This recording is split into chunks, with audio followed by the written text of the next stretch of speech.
evolução atingiu o ponto culminante de seu desenvolvimento físico, coroando sua obra com o homem físico perfeito, e daí em diante inicia a volta para o espírito. Não se faz mistério insistir neste ponto, que já foi bem explicado no Esoteric Buddhism, o que não ficou suficientemente esclarecido, dando ensejo a vários mal-entendidos, foi a origem do homem. Estamos agora em condições de trazer um pouco mais de luz sobre essa questão, o bastante, pelo menos, para tornar mais compreensível a instância, pois o assunto somente terá explicação completa na ocasião própria. Nos volumes 3 e 4, 500 vários críticos hostis pretenderam provar que a nossa primeira obra Isis sem véu, não aludiu nem aos 7 princípios do homem, nem à constituição setenária de nossa cadeia. Muito embora naquele livro só pudéssemos fazer uma breve indicação da doutrina, há nele muitas passagens que se referem claramente à constituição sétupla do homem e da cadeia. Falando sobre os Elohim, volume 2,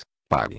420, dissemos, eles permanecem sobre o 7º céu, o mundo espiritual, pois que, segundo os cabalistas, são os que formaram, sucessivamente, os 6 mundos materiais, ou melhor, os projetos de mundos que precederam o nosso, sendo este o 7º. O nosso globo, no diagrama que representa a cadeia, é naturalmente o 7º e o inferior, não obstante ser o 4º no arco descendente da matéria, dado o caráter cíclico da evolução dos globos. Dissemos ainda, 367, segundo as crenças egípcias, do mesmo modo que em todas as demais crenças baseadas na filosofia, não era o homem simplesmente uma união de alma e corpo, era uma trindade, pois se lhe acrescentava o espírito, ensinava mais a doutrina que o homem possuía: corpo, forma astral ou sombra, alma animal, alma superior, inteligência terrestre e, um 6º princípio etc. E o 7º é o espírito. Tão claramente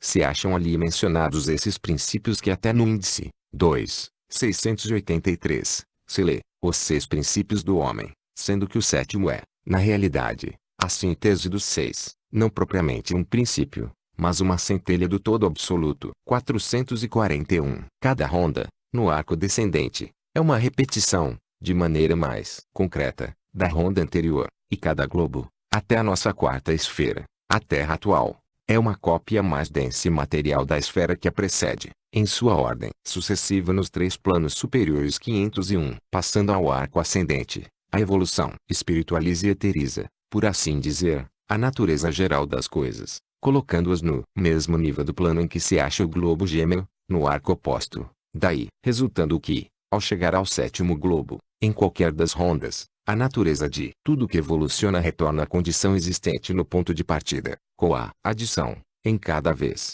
de um grau novo e superior nos estados de consciência. É claro, portanto, que a chamada origem do homem neste planeta, na presente ronda ou ciclo de vida, deve ocupar o mesmo lugar e a mesma ordem, salvo quanto a certos aspectos atinentes às condições de lugar e de tempo, que na ronda precedente cabe ainda explicar e lembrar que, assim como o trabalho de cada ronda está a cargo de um grupo diferente dos chamados criadores ou arquitetos, assim também sucede em relação a cada globo, que se acha sob a vigilância e a direção de construtores e supervisores especiais. Os diversos Dian-Shuns, criadores não é a palavra correta, pois nenhuma religião, nem mesmo a seita dos Visishtadvaitis da Índia, que antropomorfiza o próprio Parabrahman, acredita na criação ex nihilo dos judeus e cristãos, e sim na evolução de materiais preexistentes. O grupo da hierarquia incumbido de criar os homens é, portanto, um grupo especial, e desenvolveu o homem tipo neste ciclo,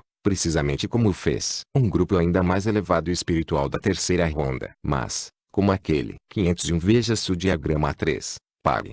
393, 442. Grupo é o 6º na escala descendente da espiritualidade, sendo o 7º e o último, o dos espíritos terrestres, ou elementais, que formam, constroem e condensam gradualmente o corpo físico do homem.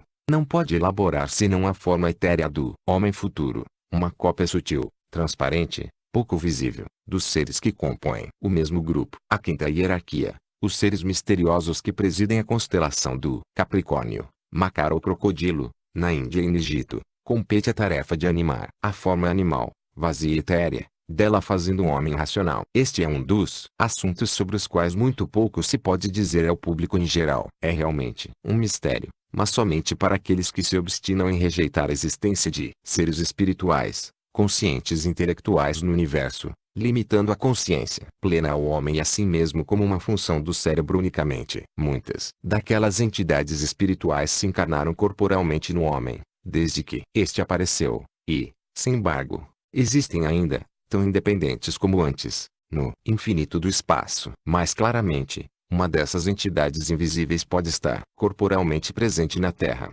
sem contudo abandonar a sua condição e as suas funções nos planos suprassensíveis. Se há necessidade de alguma explicação, só nos cabe pedir a atenção do leitor para casos análogos registrados no Espiritismo, embora sejam muito raros, pelo menos no que se refere à natureza da entidade que se encarna ou se incorpora temporariamente no médium. Porque os chamados espíritos, que podem algumas vezes apoderar-se do corpo do médium, não são as mônadas ou princípios superiores de personalidades desencarnadas. Tais espíritos só podem ser elementares ou nirmainakayas. Da mesma forma que certas pessoas, seja em virtude de uma constituição peculiar, seja pelo poder do 443 conhecimento místico que tenham adquirido, podem ser vistas em seu duplo num lugar, quando o seu corpo se acha a muitas milhas de distância. Fato semelhante pode também acontecer com seres superiores. O homem, filosoficamente considerado, é, em sua forma exterior, simplesmente um animal, apenas um pouco mais perfeito que o seu antepassado da terceira raça, parecido com o psicoide. É um corpo vivo, não um ser vivente. Por isso que a percepção da existência, o ego sum, necessita da consciência de si mesmo, e um animal não pode ter senão a consciência direta ou instinto. Sabiam, no muito bem os antigos, tanto assim que os próprios cabalistas consideravam a alma e o corpo duas vidas independentes uma da outra. Em New Aspects of Life, o autor 502 expõe o seguinte ensinamento cabalístico. Sustentam eles que, funcionalmente, o espírito e a matéria, quando possuem uma opacidade e uma intensidade correlativa, tendiam a unir-se, e que os espíritos criados, então, resultantes, eram constituídos, no estado de desencarnados, por uma gama que reproduzia as diferentes opacidades e transparências do espírito elemental ou incriado. Afirmam também que esses espíritos, em estado de desencarnados, atraíam, apropriavam, digeriam e assimilavam o espírito e a matéria elementais que tinham condição conforme a deles. Que, portanto, existia uma grande diferença nas condições dos espíritos criados, e que, na associação íntima entre o mundo do espírito e o mundo da matéria, os espíritos mais densos, no 502 de Henri Prat, MD, MST, Pags. 340 a 351, Genesis of the Soul. 444. Estado de desencarnados, eram atraídos para a parte mais densa do mundo material, e tendiam, assim, para o centro da Terra, onde encontravam um ambiente mais apropriado ao seu estado, ao passo que os espíritos mais transparentes passavam para a aura que circunda o planeta, sendo que os mais diáfanos encontravam seu domicílio no satélite. Refere-se isso exclusivamente aos nossos espíritos elementais, e nada tem a ver com as forças inteligentes planetárias, siderais, cósmicas ou interetéricas, ou anjos, como as denomina a Igreja Romana. Os cabalistas judeus, e especialmente os ocultistas práticos que se dedicavam à magia cerimonial, só levaram em conta os espíritos dos planetas e os chamados elementais. Assim, o que precede abrange apenas uma parte dos ensinamentos esotéricos. A alma, cujo veículo corpóreo é um envoltório astral, etéreo substancial, pode morrer, continuando o homem, não obstante, a viver sobre a terra. Quer dizer, pode a alma libertar-se do tabernáculo e abandoná-lo por diversas razões, tais como a loucura, a depravação espiritual e física, etc. A possibilidade de que a alma, isto é, o ego eterno, espiritual, reside nos mundos invisíveis, enquanto seu corpo continua a viver na Terra, é uma doutrina eminentemente oculta, máxime nas filosofias chinesa e budista. Há muitos homens sem alma entre nós, sabendo-se que este fenômeno ocorre com pessoas materializadas e perversas ao último ponto, assim como entre aqueles que se adiantaram em santidade e não mais retornam. Por conseguinte, o que os homens viventes, iniciados, podem fazer, com maior razão e mais facilmente o podem os dhyanis, livres questão do embaraço, representado por um corpo físico. Esta era a crença dos pré-diluvianos, e hoje ganha 445. Rapidamente terreno também na moderna sociedade inteligente, entre os espiritistas, sendo ainda admitida nas igrejas grega e romana, quando ensinam a ubiquidade de seus anjos. Os zoroastrianos consideravam seus anxaspentes como entidades duplas, feroes, aplicando esta dualidade, em sua filosofia esotérica pelo menos, a todos os habitantes espirituais invisíveis dos inumeráveis mundos objetivos do espaço. Em uma nota de Damácio, século V, a respeito dos oráculos caldeus, temos um amplo testemunho da universalidade desta doutrina. Eis o que ele diz.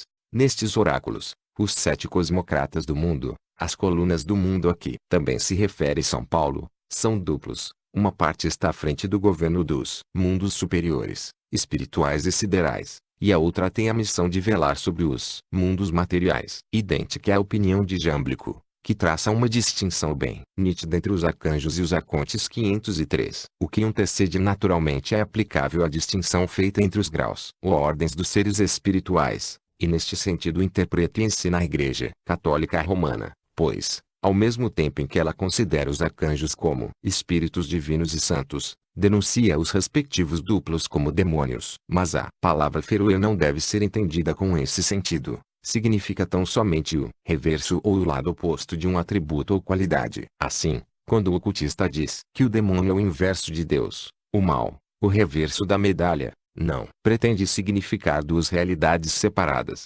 senão dois aspectos ou facetas da mesma unidade. Ora, o melhor dos homens, posto ao lado de um arcanjo, tal como o descreve a teologia, havia de parecer um ente infernal, donde se vê que, se 503 de Misteries, 2, 3, 446, existe algum motivo para depreciar um duplo inferior, imerso muito mais profundamente na matéria que o seu original, bem poucas razões haverá para classificá-lo como demônio, e é isto precisamente o que fazem os católicos romanos. Contra toda a lógica, essa identidade entre o espírito e seu duplo material, no homem é o inverso, explica melhor ainda a confusão, a que já nos referimos nesta obra, quanto aos nomes e individualidades, e também quanto aos números, dos rishis e dos prajapatis, sobretudo os do período da Satya Yuga e os do período do Mahabharata, e lança mais luz sobre o que ensina a doutrina secreta em relação aos manus raízes e manus sementes. Segundo a doutrina,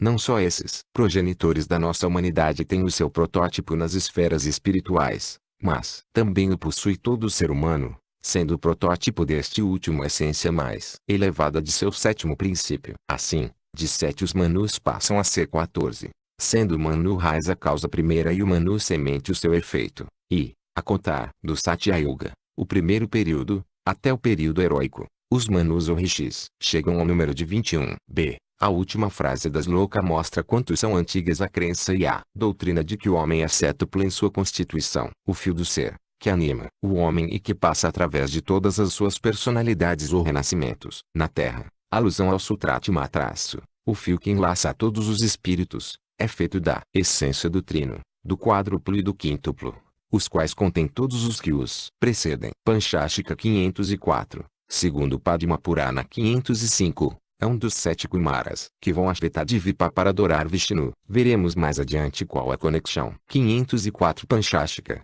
sânscrito, uma coleção de 50. 505 Asiatic Hesiarchis, 11, 99 100. 447. Existente entre os castos e celibatários filhos de Brahma, que se negam a multiplicar, e os mortais terrestres. É evidente, porém, que o homem planta, Saptaparna, se relaciona com os 7 princípios, e que o homem é comparado a essa planta de 7 folhas, tão sagrada entre os budistas. Alegoria egípcia do Livro dos Mortos, quando a recompensa da alma, faz lembrar também a nossa doutrina setenária, e a exprime em termos bastante poéticos. Concede-se ao defunto um lote de terra no campo de Anhou, onde os manes, as sombras divinizadas dos mortos, colhem a mercê das ações que semearam na vida, o trigo de 7 côvados de altura, que cresce em um terreno dividido em 7 e em 14 partes. Esse trigo é o alimento que os fará viver e prosperar ou que os matará anualmente, reino do qual o campo de Anhou é só uma das regiões. Porque, como diz o hino 506, ali o defunto ou é destruído ou se converte em espírito puro por toda a eternidade, como consequência das 7 vezes 70 e 7 vidas passadas ou por passar na terra. A imagem do trigo, que se colhe como fruto de nossas ações, é muito sugestiva. 4. É a raiz que jamais perece, a chame de 3 línguas e 4 mechas. A. As mechas são as centelhas que partem da chama de 3 línguas 507 projetada pelos 7, dos quais é a chama, raios de luz e centelhas de uma lua que se reflete nas ondas moventes de todos os rios da Terra. B. 508. A chama de 3 línguas que jamais se extingue é a tríade espiritual e imortal, Atma Buddhi e Manas, ou melhor, a colheita desse último. 506 Capitão. 32, 9. 507 Sua tríade superior. 508 Bhumil Prithvi. 448 Assimilada pelos 2 primeiros. Depois de cada vida terrestre, as 4 mechas que surgem e desaparecem são o quaternário, os 4 princípios inferiores, inclusive o corpo. Eu sou a chama de 3 mechas,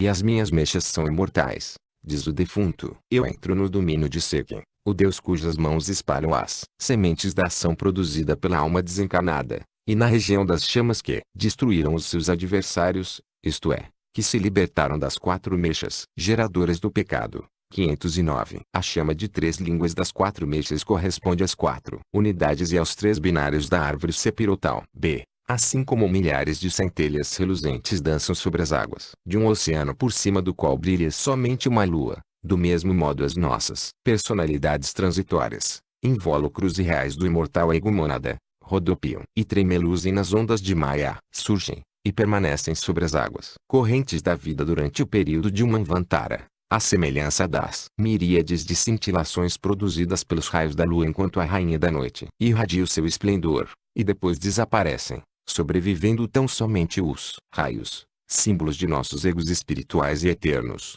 que regressam à fonte materna e se tornam unos com ela, como eram dantes. 5. A centelha pende da chama pelo mais tênue fio de Fuat. Ela viaja através dos 7 mundos de Maya. A. Detém-se no primeiro 510, e é um metal e 509 Livro dos Mortos. E 7. Compare-se também com os mistérios de Rostam. 510 Reino. 449. Uma pedra. Passa ao segundo 511. E eis uma planta. A planta gira através de 7 mutações, e vem a ser um animal sagrado. B. 512. Dos atributos combinados de todos esses, forma-se Manu 513. O pensador. Quem o forma? As 7 vidas e a vida una. C. Quem o completa? O quíntuplo A. E quem aperfeiçoa o último corpo? O peixe. O pecado e soma. D. 514. A expressão através dos 7 mundos de Maya refere-se aos 7 globos da cadeia planetária e às 7 rondas, ou às 49 estações da existência ativa que se apresentam ante a centelha ou mônada, no início de cada grande ciclo de vida Manvantara. O fio de Fuat é o fio de vida já mencionado anteriormente. Temos aqui o maior dos problemas filosóficos. A natureza física e substancial da vida. Nega a ciência moderna a natureza independente da vida, e a nega por ser incapaz de compreendê-la. Os que acreditam na reencarnação e no karma são os únicos que têm uma vaga percepção de que todo o segredo da vida está na série ininterrupta de suas manifestações, seja no corpo físico, seja fora dele. Porque, se a vida, qual cúpula de cristais multicores, tinge a resplandecente alvura da eternidade 515, é, contudo, em si mesma, uma partícula dessa eternidade. E só a vida pode compreender a vida. 511 Reino. 512 A primeira sombra do homem físico. 513 O homem. 514 A lua. 515 Shelei, Adonais. 450. Que é aquela centelha que está suspensa da chama. É Jiva, a mônada em conjunção com Manas, ou melhor, com o aroma deste último, aquilo que sobrevive de cada personalidade quando é meritória, e que pende de Atma Buddhi, a chama, pelo fio da vida. De qualquer maneira, e seja qual for o número de princípios em que se divide o homem, fácil é demonstrar que esta doutrina era ensinada por todas as religiões antigas, desde a religião védica até a dos egípcios, desde a de Zoroastro até dos judeus. Quanto a esta última, temos sobrejas provas nas obras cabalísticas. Todo o sistema dos números cabalísticos se baseia no setenário divino suspenso da tríade, formando assim a década, e nas suas permutações 7, 5, 4 e 3, que, finalmente, se fundem todas no próprio o círculo infinito e sem limites. Diz o Zohar, a divindade, a presença sempre invisível, manifesta-se por intermédio dos 10 Sepirot, que são as suas testemunhas radiantes. Do oceano da divindade flui uma caudal chamada sabedoria, que verte suas águas em um lago chamado inteligência. Deste receptáculo promanam, como 7 canais, os 7 Sepirot, porque 10 equivale a 7. Década contém 4 unidades e 3 binários. Os 10 Sepirot correspondem aos membros do homem. Quando eu, os Elohim, formei Adão Kadmon, o Espírito do Eterno brotou de seu corpo, qual um relâmpago, 451, irradiando subitamente sobre as ondas 7 milhões de estrelas. E os meus 10 esplendores eram os seus membros. Mas nem a cabeça nem os ombros de Adão Kadmon podem ser vistos. E, assim, lê-se no Sipra Tzeniota, o livro do mistério oculto, no começo do tempo, depois que os Elohim, os filhos de luz e de vida, ou os construtores, formaram da essência eterna os céus e a terra, construíram os mundos de 6 em 6. O sétimo é Malkut, que é a nossa terra 516, em seu plano, o mais inferior de todos os planos de existência consciente. O livro dos números caldeu contém uma explicação minuciosa de tudo isso. A primeira tríade do corpo de Adão Kadmon, os 3 planos superiores, dos 7,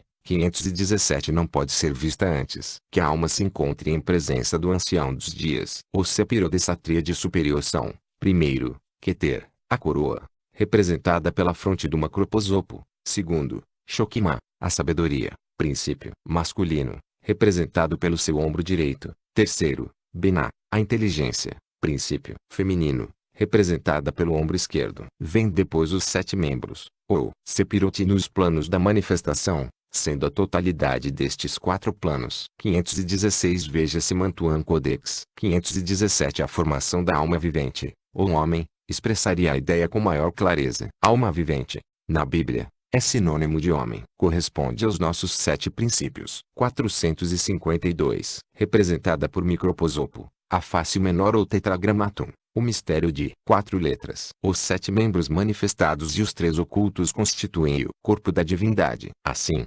nossa terra, Malkut, é a um só tempo o sétimo e o quarto. Mundo é o sétimo quando se conta a partir do primeiro globo de cima, e o quarto se, pela ordem dos planos, foi gerado pelo sexto globo, ou Sepira, chamado Yesud, fundação, ou, como figura no livro dos Números, por meio de Yesud, ele, Adão Kadmon, fecunda a Eva primitiva, Eva ou a nossa terra. Esta é a explicação, vertida para a linguagem mística, de que Malkut, chamado a mãe inferior, matrona, rainha e o reino da fundação, seja representado como a esposa do tetragramaton microposopo, o segundo logos, o homem celeste. Quando estiver livre de toda impureza, unir-se ao logos espiritual, o que se dará na sétima raça da sétima ronda, após a regeneração, no dia do sábado. Porque o sétimo dia, repetimos, tem uma significação oculta que os nossos teólogos não suspeitam. Quando Matronita, a mãe, é separada e posta face a face com o rei, na excelência do sábado, todas as coisas se convertem em um corpo. 518 Converter-se em um corpo significa que tudo é de novo reabsorvido no elemento uno, tornando-se nirvanes os espíritos dos homens e voltando outra vez os elementos de todas as coisas ao que eram antes. O protilo ou substância não diferenciada. Sábado quer dizer repouso ou nirvana. Não é o sétimo dia após 6 dias, mas um período cuja duração equivale a dos 7 dias, ou qualquer. 518 Aidrazuta Kadisha, 22, Pag. 746. 453. Período composto de 7 partes. Assim, um Pralaya tem a mesma duração de um Manvantara, ou melhor, uma noite de Brahmaya é igual ao seu dia. Se os cristãos querem seguir os costumes judeus, devem adotar-lhes o espírito, e não a letra morta. Deveriam trabalhar durante uma semana de 7 dias, e descansar 7 dias. Que a palavra sábado tinha uma significação mística, demonstra-se no pouco apreço de Jesus por esse dia e também pelo que se lê em Lucas 519. Sábado é tomado ali como a semana inteira. Veja-se o texto grego, em que a semana é denominada sábado. Literalmente, eu jejuo 2 vezes no sábado. Paulo, que era iniciado, o sabia perfeitamente quando falava do repouso e da felicidade eterna nos céus como de um sábado 520, e sua felicidade será eterna, pois eles serão sempre com o Senhor, e gozarão de um sábado eterno. 521. A diferença entre a Cabala e a Vidya esotérica arcaica, considerando-se a Cabala tal como se contém no livro dos Números caldeu, e não como se mostra em sua cópia deturpada, a Cabala dos místicos cristãos, é realmente insignificante, consistindo tão só em divergências de forma e de expressão sem maior importância. Por exemplo, o ocultismo oriental refere-se à nossa Terra como sendo o quarto mundo, o mais baixo de todos, acima do qual se situam os 6 outros globos, 3 em cada lado da curva. Por sua vez, o Zohar menciona a Terra como inferior ou o 7º, acrescentando que dos outros 6 dependem todas as coisas nela existentes. Microposopo, a face menor, menor porque manifestada e finita, é formada de 6 sepirot, diz o mesmo livro. 7 reis surgem e morrem no mundo 3 vezes destruído. Malkut, nossa terra é destruída em cada uma das rondas por que passa, e seus reinos, os dos 7 reis, serão 519 18, 12, 520 Hebreus, 4,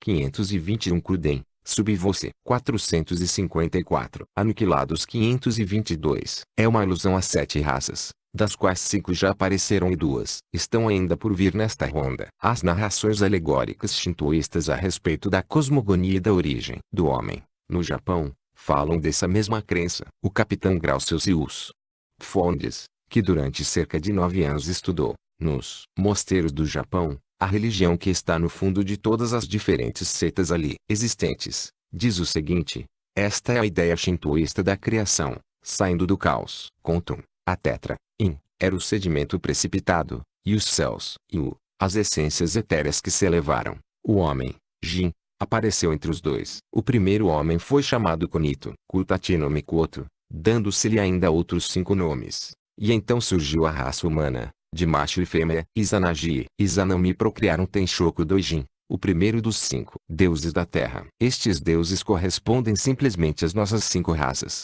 sendo Izanagi e Izanami 2 espécies de antepassados, as 2 raças anteriores que deram nascimento ao homem animal e ao homem racional. Mostraremos nos volumes 3 e 4 que o número 7 e a doutrina da constituição setenária do homem ocupavam um lugar preeminente em todos os sistemas secretos, e desempenha um papel tão importante na Cabala ocidental quanto no ocultismo oriental. 522 Livro dos Números, I, 7, 3, 455. Elipas Levi diz que o número 7 é a chave da criação mosaica e dos símbolos de todas as religiões. Expõe como a Cabala segue fielmente a mesma divisão setenária do homem, pois o diagrama que apresenta em sua clefe diz: Grandes Misté com acento grave Res 523 é setenário, conforme se pode ver a mais simples inspeção.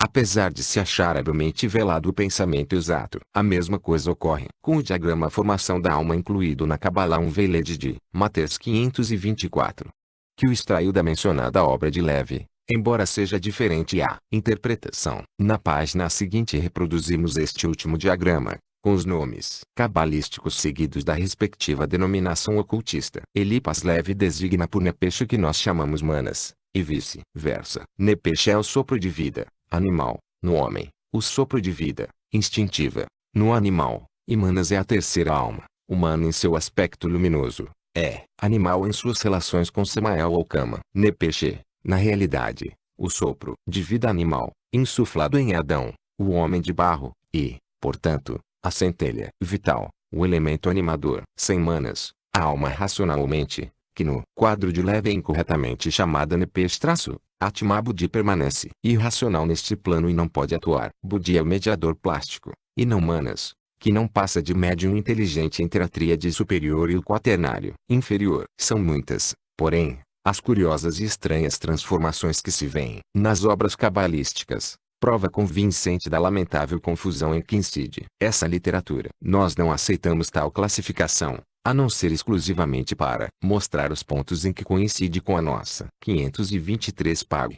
389. 524 Lâmina 7. Pag. 37. 456. Figura 6. Diagrama 4. A tríade superior. Imortal 525. Vamos agora apresentar um quadro comparativo entre as explicações do sábio Elipas Levi a respeito do seu diagrama e o que ensina a doutrina secreta. Levi faz também uma distinção entre a pneumática oculta e a cabalística. 525 A tríade está separada do quaternário inferior, porque esse último se dissocia após a morte. 457. Quadro 2 diz Elipas Levi, o cabalista, dizem os teósofos, pneumática cabalística. 1. A alma, ou ego, é uma luz velada, e esta luz é tríplice. 2. Neshama, o espírito puro. 3. Ruach, a alma ou espírito. 4. Nepesh, o mediador plástico. 526. 5. A vestimenta da alma é o córtex, corpo, de imagem, Alma astral. 6. A imagem é dupla, porque reflete o bem e o mal. 7. A imagem,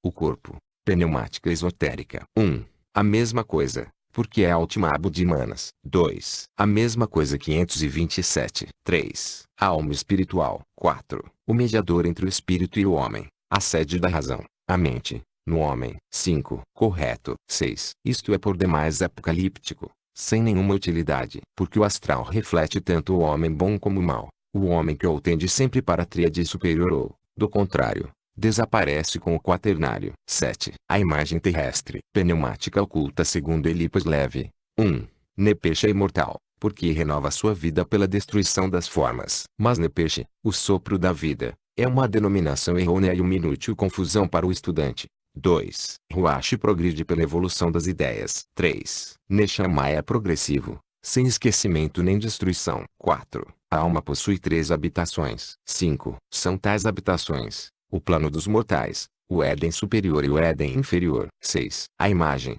o homem, é uma esfinge que propõe o enigma do nascimento. 7. A imagem fatal, astral, confere a Nepesh suas aptidões, mas Ruach é capaz de substituída com a imagem conquistada em consonância com as inspirações de Neshama. Pneumática oculta segundo os ocultistas. 1. Manas é imortal, porque em cada nova encarnação acrescenta algo de si mesmo a Atma Abdi, e deste modo, assimilando-se a mônada, participa de sua imortalidade. 2. Budi se torna consciente pelo que assimila de Manas com a morte do homem, após cada encarnação nova. 3. Atma nem progride, nem esquece, nem recorda. Não pertence a este plano, mas é um raio de luz eterna que brilha através da escuridão da matéria, quando esta última se inclina para ele. 4. A alma, coletivamente como tríade superior, vive em 3 planos, além do quarto, a esfera terrestre, e existe eternamente no mais elevado dos 3. 5. São tais habitações: a terra, para o homem físico ou alma animal; cama loca, Hades, limbo, para o homem desencarnado ou seu cascão; o Devachan, para a tríade superior. 6. Correto. 7. O astral, por meio de cama, o desejo, atrai continuamente Manas para a esfera das paixões e desejos materiais. Mas se o homem melhor, ou Manas, se esforça por escapar à atração fatal, e orienta suas aspirações para Atma, Neshama, então Budi, Ruach, vence, levando consigo Manas para o reino do Espírito Eterno. 526 Elipas Leve, intencionalmente ou não, confundiu os números. Para nós, o seu número 2 é o número 1, o Espírito, e, fazendo de Nepesh, ao mesmo tempo, o mediador plástico e a vida, ele em verdade só enumera 6 princípios, porque repete os 2 primeiros.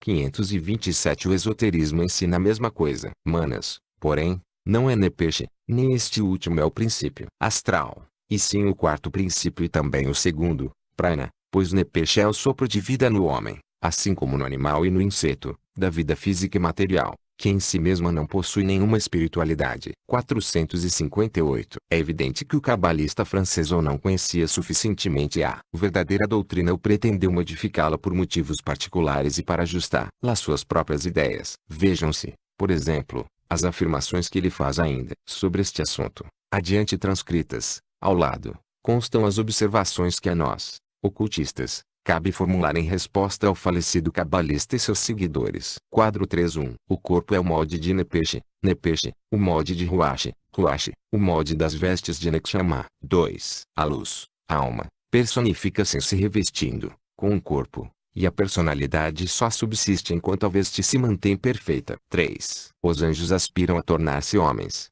um homem perfeito, um homem-deus. Está acima de todos os anjos. 4. Em cada 14.000 anos a alma rejuvenesce, e repousa no sonho ditoso do esquecimento. 1.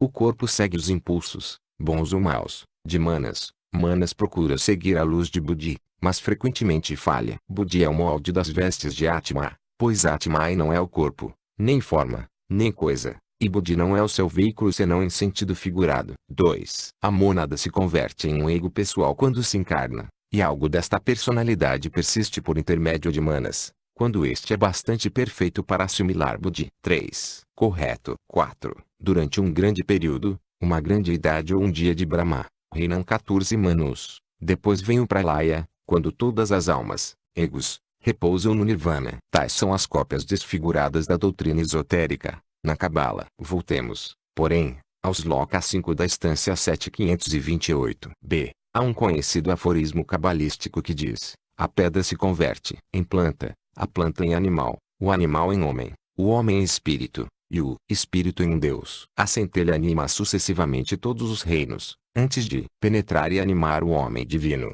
e entre este e o seu predecessor, o homem animal, existe todo um mundo de diferença. O Gênesis começa sua antropologia no ponto errado, evidentemente para velar a verdade, e não conduz a parte alguma. Seus primeiros capítulos jamais visaram a representar, nem sequer como alegoria remota, a criação de nossa Terra. Registra um conceito metafísico de 528. Veja-se, vol. 3, Estância X. Os primitivos manus da humanidade. 459. Período indefinido de eternidade. Quando a lei de evolução promovia ensaios sucessivos para a formação do universo. A ideia está claramente exposta no Zubar. Houve antigos mundos, que pereceram logo depois de virem à existência. Não tinham forma, e eram chamados centelhas. Como as faíscas que se espalham por todos os lados, quando o ferreiro malha o ferro rubro. Aquelas centelhas eram os mundos primordiais, que não podiam durar, porque o sagrado ancião, Sepira, ainda não havia assumido a sua forma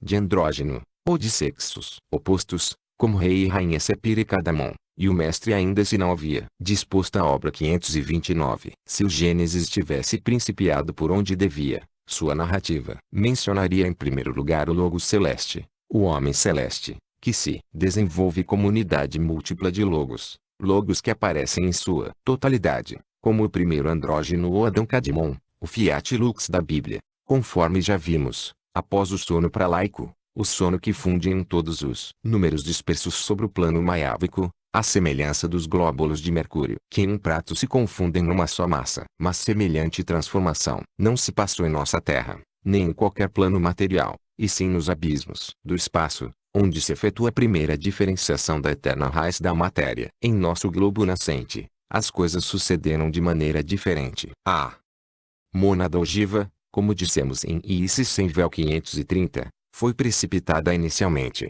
pela lei de evolução, na forma mais baixa da matéria, o mineral, encerrada na pedra, ou no que iria tornar-se mineral e pedra na quarta ronda, e depois de um giro cétuplo, daí a mônada desliza para fora como um líquen, por assim dizer, passando através de todas as formas de matéria vegetal, e depois ao que se chama 529 Zoar, Hidra Sutta, livro 3, Pag.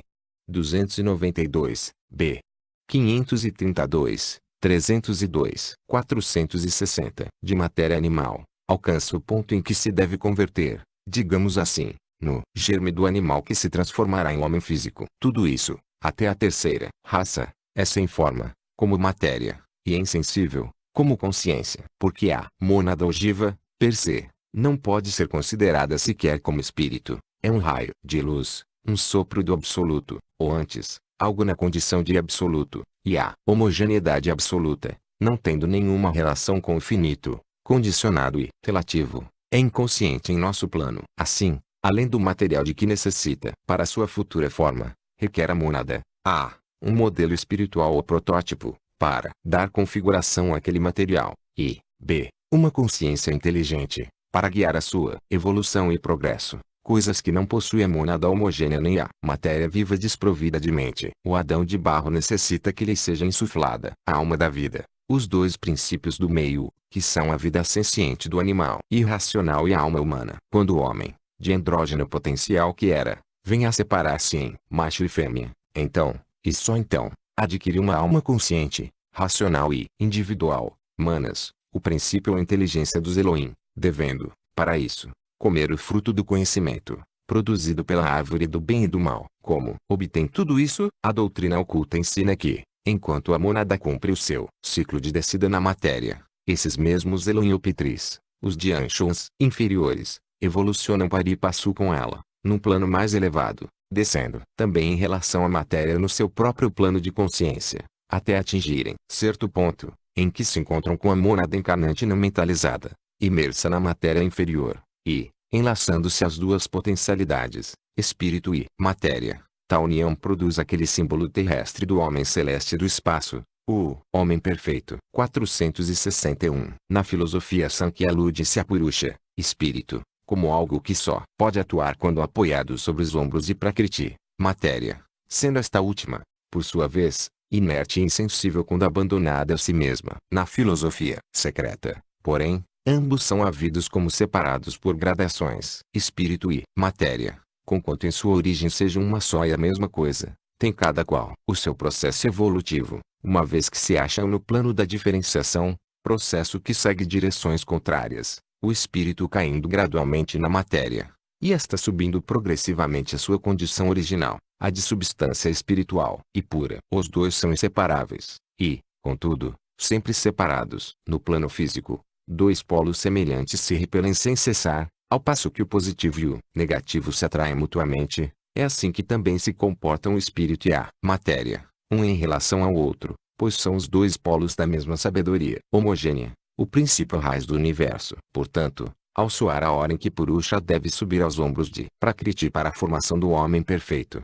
o homem rudimentar das 2,5 primeiras raças, sendo tão somente o primeiro que evoluciona gradualmente para o mais perfeito dos mamíferos os antecessores celestes, entidades de mundos anteriores, na Índia chamadas Ushishta, entram nesse nosso plano e encarnam no homem físico ou animal, como os Pitris o haviam feito anteriormente, para a formação deste último. Assim, os dois processos que culminam nas duas criações, a do homem animal e a do homem divino, diferem consideravelmente. Os Pitris projetam, de seus corpos etéreos, símiles deles próprios, ainda mais etéreos e sutis, o que hoje chamaríamos duplos ou formas. 462. Astrais, a sua própria imagem. 531. Isso dá à mônada sua primeira habitação, e a matéria segue um modelo sobre o qual ela pode daí em diante construir. Mas o homem está ainda incompleto. Em todas as escrituras arcaicas ficou impresso o selo desta doutrina. Desde o Svayambhuva Manu 532,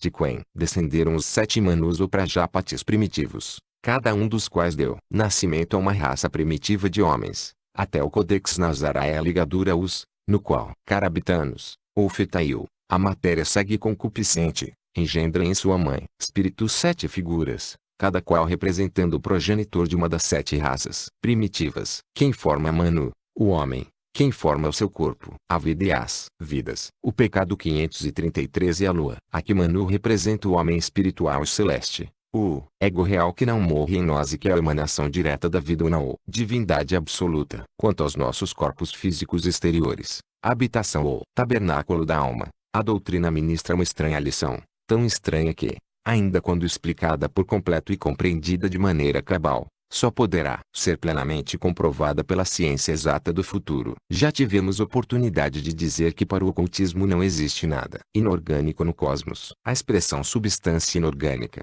usada pela ciência, significa apenas que a vida latente, adormecida nas moléculas da chamada matéria inerte, é incognoscível. Tudo é vida, e cada átomo, mesmo do pó mineral, é uma vida, muito embora pare acima de nossa compreensão e percepção, por situar-se fora dos limites das leis conhecidas pelos que não admitem o ocultismo. Os 531 Leia sem Isis sem véu, Vol.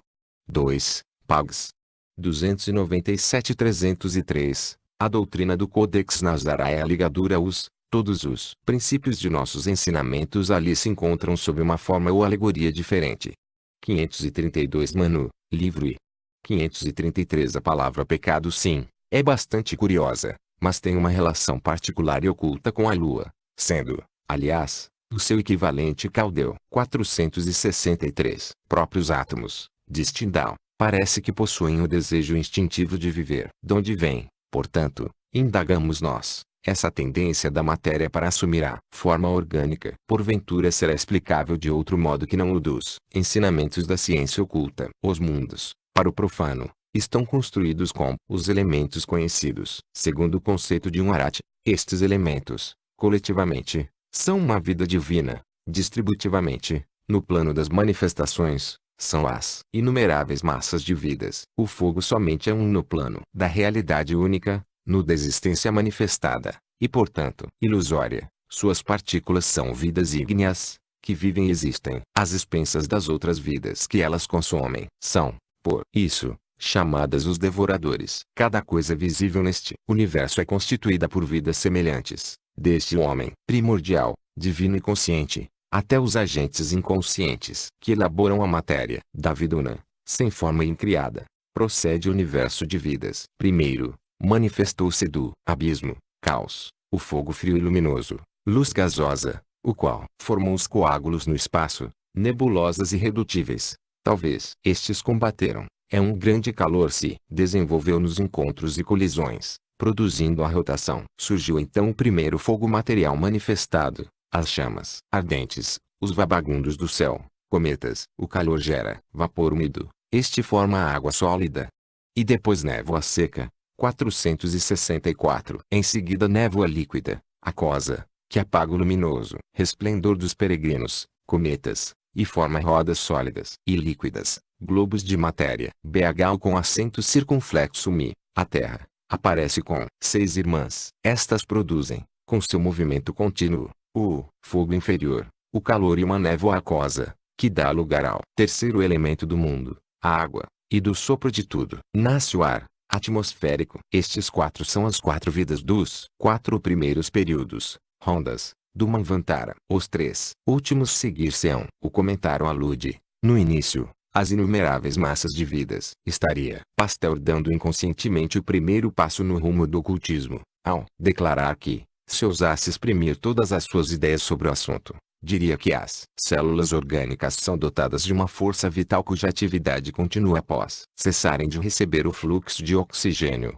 e que por isso não rompe suas relações com a própria vida, a qual é mantida pela influência daquele gás. Acrescentaria eu, continua dizendo Pasteur, que a evolução do germe se realiza mediante fenômenos complicados, entre os quais devemos incluir a fermentação e a vida. Segundo Claude Bernard Pasteur, não passa de um processo de fermentação. Que existem na natureza seres ou vidas que podem viver e desenvolver-se sem ar, mesmo em nosso globo, é o que ficou demonstrado por aqueles homens de ciência. Pasteur descobriu que muitas vidas inferiores, tais como os vibrônios e certos micróbios e bactérias, podem existir sem o ar, que, pelo contrário, os extermina. Extraem o oxigênio necessário à sua multiplicação das várias substâncias que os rodeiam. Ele deu-lhes os nomes de aeróbios, seres que se nutrem com os tecidos. 465. De nossa matéria quando esta última deixa de fazer parte de um todo integral e vivente, correspondendo assim ao que a ciência chamou, aliás de modo anticientífico, matéria morta,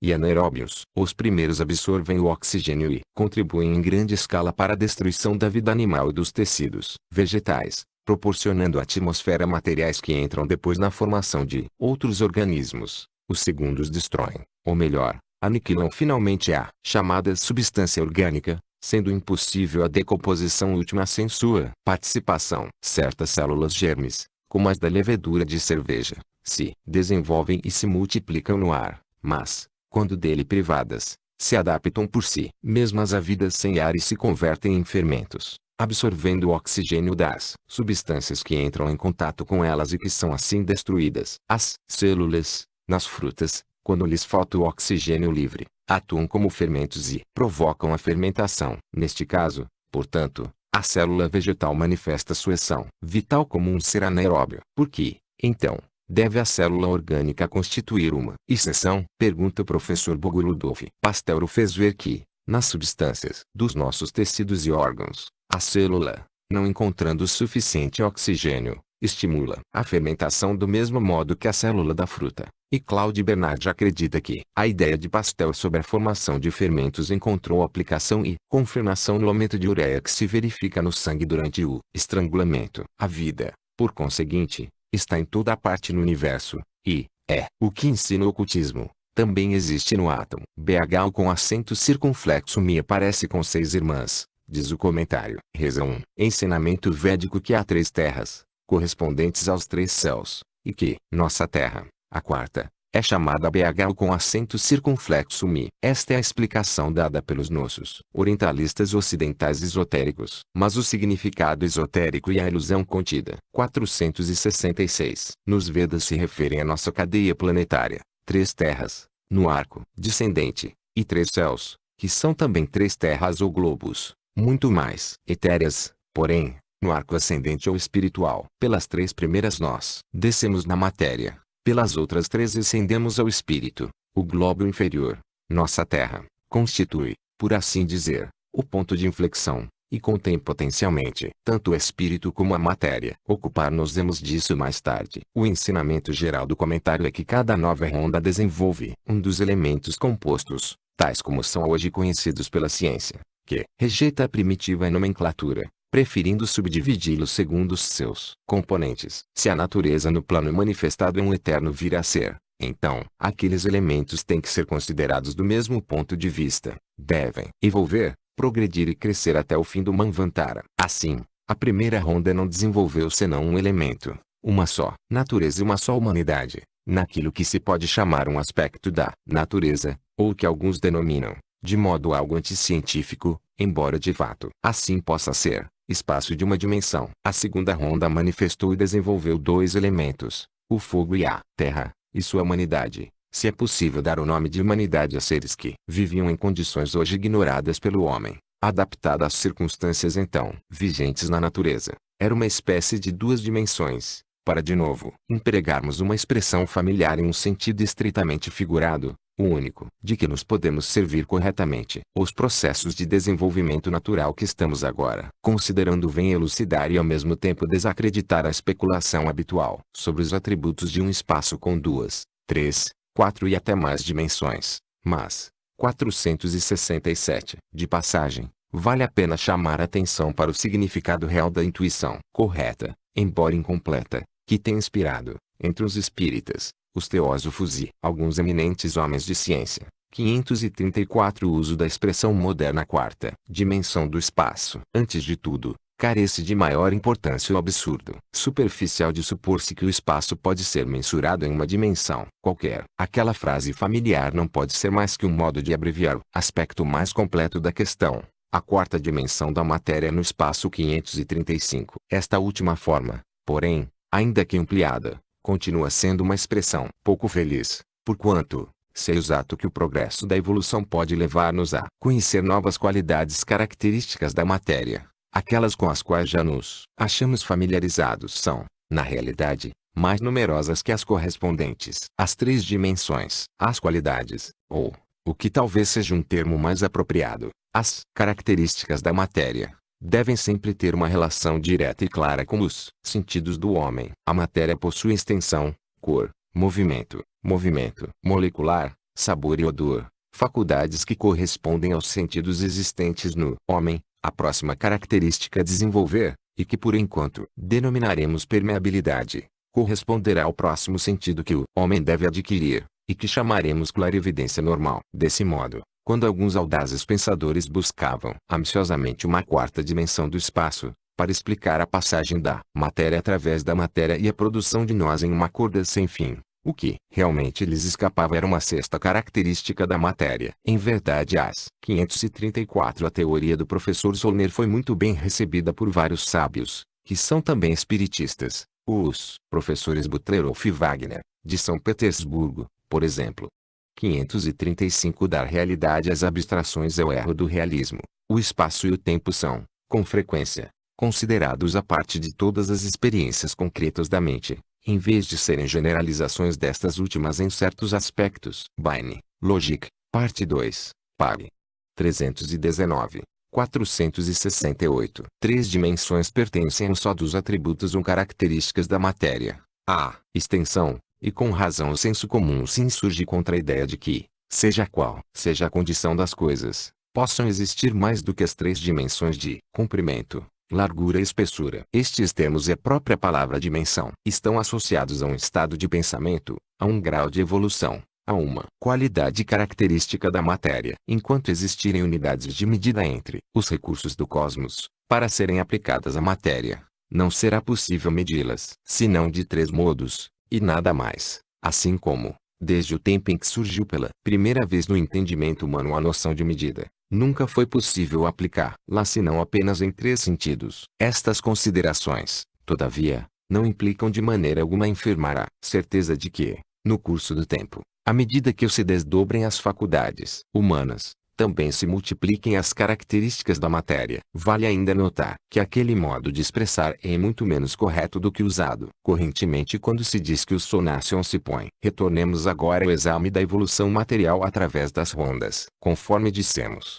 a matéria, Na segunda ronda, pode ser considerada como de duas dimensões, em sentido figurado. Mas cumpre advertir uma coisa: esta expressão livre e figurada pode considerar-se, até certo ponto, como vimos, equivalente à segunda característica da matéria, a que corresponde à segunda faculdade perceptível segundo o sentido do homem. Esses dois graus conexos da evolução acham-se, porém, associados aos processos em curso dentro dos limites de uma só ronda. A sucessão dos aspectos primários da natureza, a que está ligada à sucessão das diferentes rondas, tem relação, repetimos, com o desenvolvimento dos elementos, em sentido oculto: fogo, ar, água, terra. 469. Estamos ainda na quarta ronda, e o nosso catálogo não vai além deste ponto. A ordem em que acabamos de nomear os elementos é a correta do ponto de vista esotérico e nos ensinamentos secretos. Milton estava certo quando falou das potências do fogo, do ar, da água e da terra. A terra, tal como a vemos hoje, não existia antes da quarta ronda, que foi o período em que surgiu a nossa terra geológica. Há centenas de milhares de anos, o globo era, diz o comentário, incandescente, frio e radiante, como seus homens e animais etéreos, durante a primeira ronda, o que para nossa ciência atual parece contraditório ou paradoxal, luminoso e mais denso e pesado na segunda ronda, acoso durante a terceira. Inverteu-se, deste modo, a ordem dos elementos. Os centros de consciência da terceira ronda, destinados a desenvolver-se na humanidade que hoje conhecemos, chegaram à percepção do terceiro elemento, a água. Se tivéssemos que basear as nossas conclusões nos dados e informações dos geólogos, diríamos que não existia água verdadeira, mesmo durante o período carbonífero. Afirma-se que massas gigantescas de carbono, anteriormente difundidas na atmosfera sob a forma de ácido carbônico, foram absorvidas pelas plantas, ao mesmo tempo em que uma grande parte desse gás se misturava com a água. Ora, se assim foi, se devemos crer que todo o ácido carbônico que serviu para formar as plantas e deu nascimento ao carbono betuminoso, a lignita etc., que contribuiu para a formação dos calcários etc., se devemos crer, dizíamos, que todo ele se encontrava em suspensão na atmosfera sob a forma gasosa, teriam então existido mares e oceanos de ácido carbônico líquido. 470. Mas, como poderia o período carbonífero ser precedido pelos períodos devoniano e siluriano, o dos peixes e moluscos?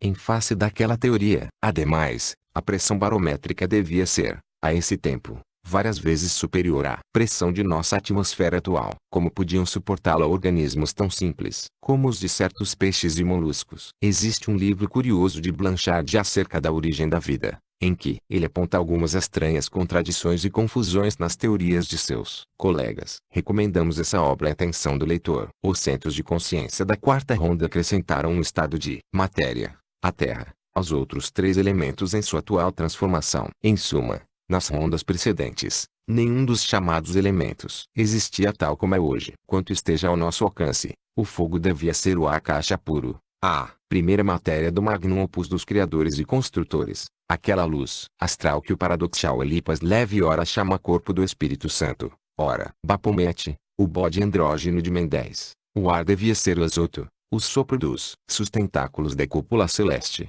na alegoria dos místicos maometanos. A água, aquele fluido primordial que, segundo Moisés, foi necessário para formar uma alma vivente. Estariam, assim, explicadas as discrepâncias flagrantes e as asserções anticientíficas que constam do Gênesis. Separe-se o primeiro capítulo do segundo.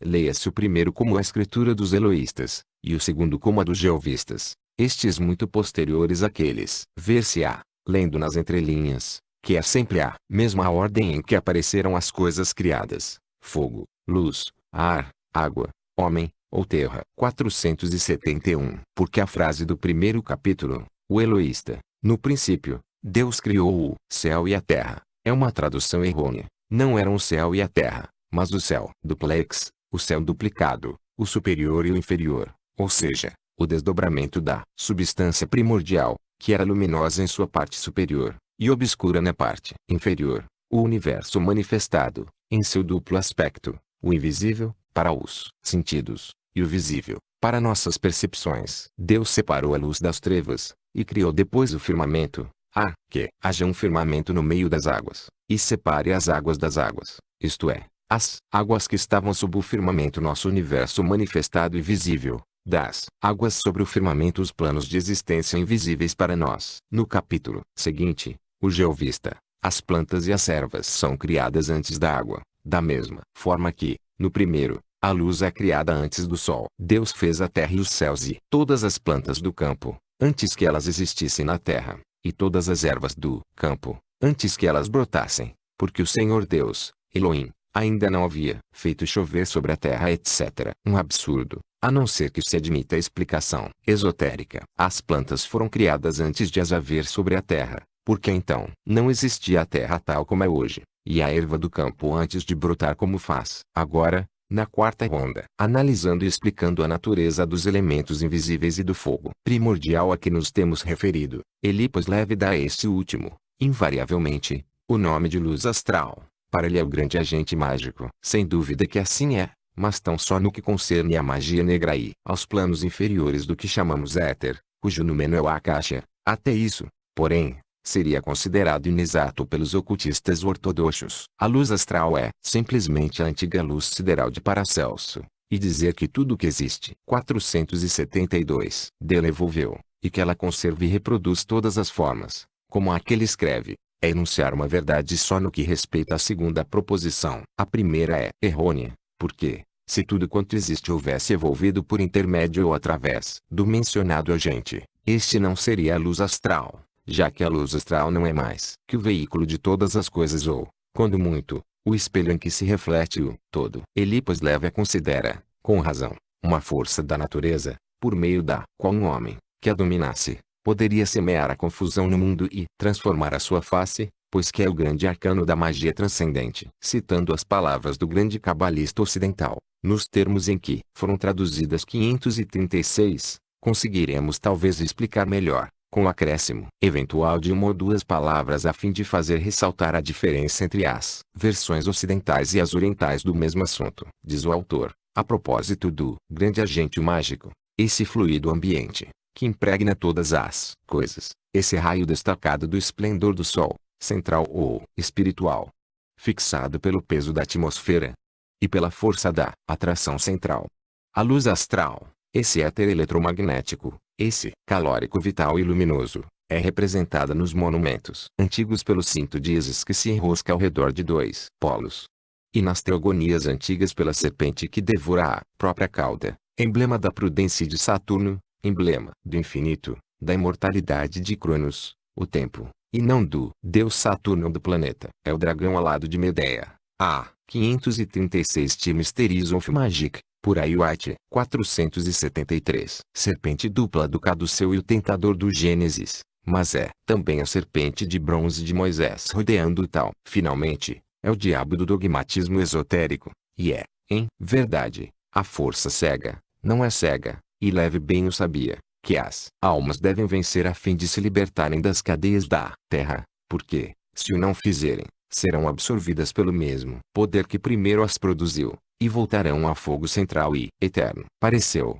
em certo momento, que esse grande arqueu havia sido descoberto por e para um só homem, J. W. Cayley, de Filadélfia. Para outros, no entanto, esta descoberta, embora deva permanecer quase inútil, até lá chegarás. Tudo aquilo é prático e correto, salvo um erro que já explicamos. Elipas Levi incorre em grave equívoco ao identificar sempre a luz astral com o que nós chamamos a Akasha. No volume 4 diremos o que ela realmente é. Mais adiante escreve Elipas Levi, o grande agente mágico é a quarta emanação do princípio de vida. Nós dizemos que é a primeira no universo interno, e a segunda no universo externo, o nosso, de que o Sol é a terceira forma.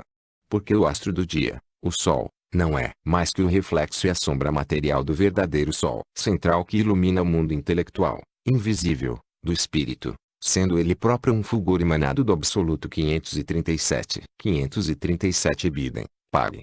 70. 474. Tudo está certo até aqui. Quando, porém, o mais autorizado dos cabalistas ocidentais acrescenta que a luz astral, entretanto, não é o espírito imortal, como acreditaram os hierofantes da Índia, nós respondemos que ele calunia estes hierofantes, que nunca disseram semelhante coisa, e são as próprias escrituras purânicas esotéricas que desmentem por completo a imputação. Nenhum hindu jamais confundiu Prakriti com espiritual e mortal, e a luz astral está somente um grau acima do plano inferior de Prakriti, isto é, do cosmos material. Prakriti foi sempre a vida como Maya, ilusão, estando fadada a desaparecer com tudo mais, inclusive os deuses, na hora do Pralaya. E o Akasha, que não é, como vimos, nem mesmo o éter, com mais forte razão não poderia ser a luz astral. Os que são incapazes de penetrar além da letra morta dos Puranas fazem, frequentemente, confusão entre o Akasha,